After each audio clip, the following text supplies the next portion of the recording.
एक बेहद डरावने सपने की कल्पना कीजिए।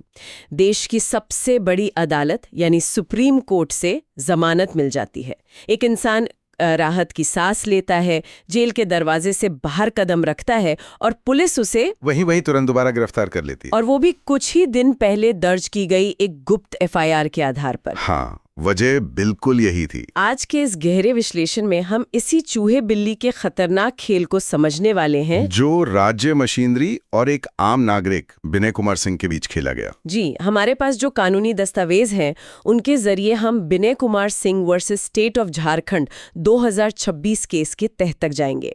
मकसद ये समझना है कि अब्यूज ऑफ प्रोसेस यानी कानूनी प्रक्रिया का इस तरह गलत इस्तेमाल होने पर और आर्टिकल 21 के उल्लंघन पर सुप्रीम कोर्ट ने इतना सख्त रवैया क्यों अपनाया। देखिए, इस मामले की शुरुआत किसी थ्रिलर से कम नहीं लगती। मई 2025 की बात है। विनय कुमार सिंह को एंटी करप्शन ब्यूरो यानी एसीबी रांची द्वारा पूछताछ के लिए बुलाया जाता है। और ये पूछताछ एफआईआर नंबर 9 से जुड़ी थी। हाँ, लेकिन जब वो वहां पहुंचते हैं तो उन्हें गिरफ्तार कर लिया जाता है। एफआईआर 9 में नहीं बल्कि एसीबी हजारीबाग की एक दूसरी एफआईआर यानी एफआईआर 11 के तहत। मतलब बुलाया किसी और मामले में और गिरफ्तार किसी और मामले में कर लिया। बिल्कुल। और इसमें सबसे चौंकाने वाला पहलू इस दूसरे केस की टाइमलाइन है। टाइमलाइन में ऐसा क्या था? अक्सर तो पुलिस कई मामलों में पूछताछ करती ही है ना। ये दूसरी एफआईआर असल में साल 2010 के एक वन भूमि विवाद से जुड़ी थी। जरा सोचिए, एक 15 साल पुराने मामले को 2025 में अचानक से जिंदा कर दिया गया, सिर्फ हिरासत को लंबा खींचने के लिए। सही कहा। इसका सीधा मकसद यही था और राज्य सरकार का असली जाल तो इसके बाद बिछाया गया।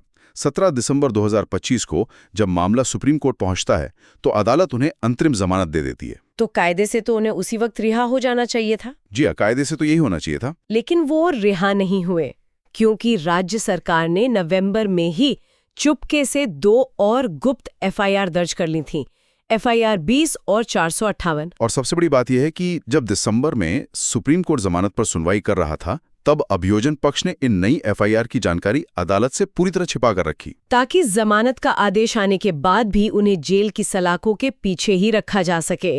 ये तो सीधा सीधा धोखा है। यही वो मोड़ था जहां बचाव पक्ष ने एक बहुत ही रणनीतिक कदम उठाया। आमतौर पर ऐसी स्थिति में कोई भी निचली अदालत में नई जमानत की अर्जी लगाता, लेकिन इस केस में सीधा सुप्रीम कोर्ट का दरवाजा खटखटाया गया। बिल्कुल। और इसके लिए संविधान के आर्टिकल 32 का इस्तेमाल किया गया, जो कि बहुत दिलचस्प है।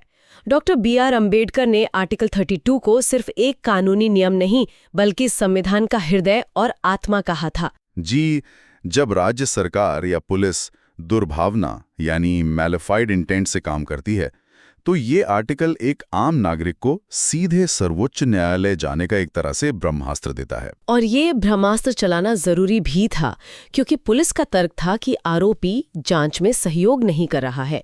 अक्सर पुलिस रिमांड मांगते वक्त यही दलील देती है, हाँ, कि हमें और पूछताछ करनी है। तो क्या पुलिस की हर बात मानना और उनके मन मुताबिक जवाब देना ही सहयोग होता है? सुप्रीम कोर्ट ने इसी बात पर एक ऐतिहासिक फैसला सुनाया। जजों ने बहुत साफ शब्दों में कहा कि जांच में सहयोग करने का ये मतलब कतई नहीं है कि पुलिस आपको अपना गुनाह कबूलने पर मजबूर करे। अभियोजन पक्ष की सुविधा के लिए खुद के खिलाफ गवाही देना कोई सहयोग नहीं है। सही कहा। ये सीधे तौर पर राइट टू साइलेंस यानी चुप रहने के अधिकार की बहुत बड़ी जीत है। इसके साथ ही अदालत ने राज्य द्वारा नई एफआईआर की जानकारी छुपाने को एक सीधा धोखा माना, जिसे जजों ने बिल्कुल बर्दाश्त नहीं किया। सीख की बात करें तो आम जनता के लिए ये जानना बहुत जरूरी है कि पुलिस सहयोग के नाम पर कभी भी किसी को कबूलनामे के लिए मजबूर नहीं कर सकती। और अगर जमानत मिलते ही नई गिरफ्तारियों का कोई ऐसा पैटर्न दिखाई दे तो ये ऊपरी अदालतों में जाने का एक बहुत मजबूत आधार है। कानूनी पेशेवरों के लिए भी ये एक बड़ी मिसाल है कि जब अधिकारों का इतना घोर दुरुपयोग हो तो जमानत के लिए आर्टिकल 32 का इस्तेमाल कितना असरदार हो सकता है। ये मामला साबित करता है कि आज भी सुप्रीम कोर्ट बदले की भावना से की गई राज्य की कार्रवाइयों के खिलाफ व्यक्तिगत स्वतंत्रता का सबसे बड़ा रक्षक है। इस पूरी चर्चा के बाद एक बहुत ही अहम सवाल जहन में आता है, क्या सिस्टम में ऐसे कानूनी लूप होल का मौजूद होना ही ये साबित नहीं करता कि हमारी शुरुआती गिरफ्तारी और पुलिस जांच की बुनियादी प्रक्रियाओं में ही कोई गहरी खराबी है? क्या इन खामियों को सुप्रीम कोर्ट तक मामला पहुंचने से पहले एकदम निचले स्तर पर ही नहीं सुधार लिया जाना चाहिए? इसी विचार के साथ व्यवस्था की इन परतों को समझने वाले आज के इस गहरे विश्लेषण में बस इतना ही।